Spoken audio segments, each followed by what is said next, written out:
Guys, I was just listening to a story today and I thought it was really good. I love the way the guy speaks, so I thought maybe you guys would like it too.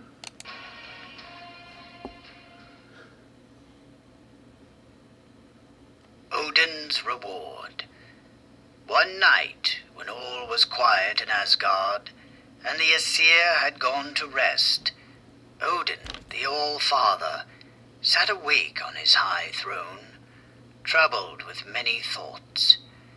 At his feet crouched his two faithful wolves, and upon his shoulders perched the two ravens of thought and memory, who flew far abroad every day, through the 9 worlds, as Odin's messengers. The All-Father had need of great wisdom in ruling the worlds. After thinking a long time on the matters which needed his care, he suddenly started up, and went forth with long strides from his palace of Gladsheim into the night. He soon returned, leading his beautiful 8-footed steed, Sleipnir, and it was plain that Odin was going on a journey. He quickly mounted Sleipnir and rode swiftly away toward Bifrost, the Rainbow Bridge, which reached from Asgard, the city of the gods, down through the air to the lower worlds. When Sleipnir stepped upon the bridge, it trembled, and seemed hardly strong enough to bear the horse and his rider. But they had no fear of its giving way, and Sleipnir galloped swiftly onward. Soon Odin saw Heimdall, the watchman of the bridge, riding toward him on a fine horse, with a golden mane that reflected light upon the noble face of his rider. "You must be bound on some important errand, Father Odin, to be riding forth from Asgard so late at night," said Heimdall. "It is indeed a most important errand, and I must hasten on," replied Odin. "It is well for us that we have such a faithful guardian of the trembling bridge. If it were not for you, Heimdall, our enemies might long ago have taken Asgard by storm. You are so watchful.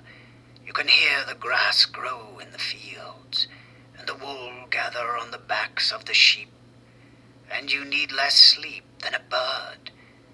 I myself stand in great need of wisdom, in order to take care of such faithful servants, and to drive back such wicked enemies." They hurried over the bridge until they came to Heimdall's far shining castle, at the farther end of it. This was a lofty tower which was placed so as to guard the bridge, and it sent forth into the land of the giant enemies such a wonderful clear light that Heimdall could see even in the darkest night anyone who came toward the bridge. Here Odin stopped a few moments to drink the mead which the good Heimdall offered him. Then said Odin, "As I am journeying into the land of our enemies, I shall leave my good horse with you. There are not many with whom I would trust him, but I know that you, my faithful Heimdall, will take good care of him. I can best hide myself from the giants by going on as a wanderer."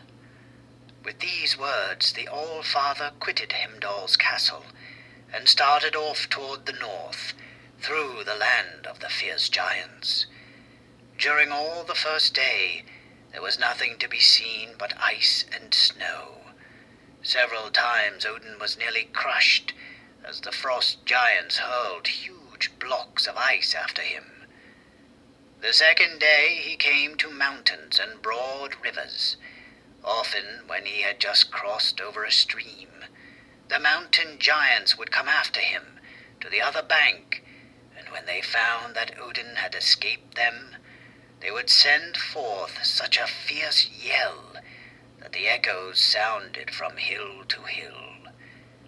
At the end of the third day, Odin came to a land where trees were green and flowers blooming. Here was one of the 3 fountains which watered the world tree, Yggdrasil, and nearby sat the wise giant, Mimir, guarding the waters of this wonderful fountain, for whoever drank of it would have the gift of great wisdom.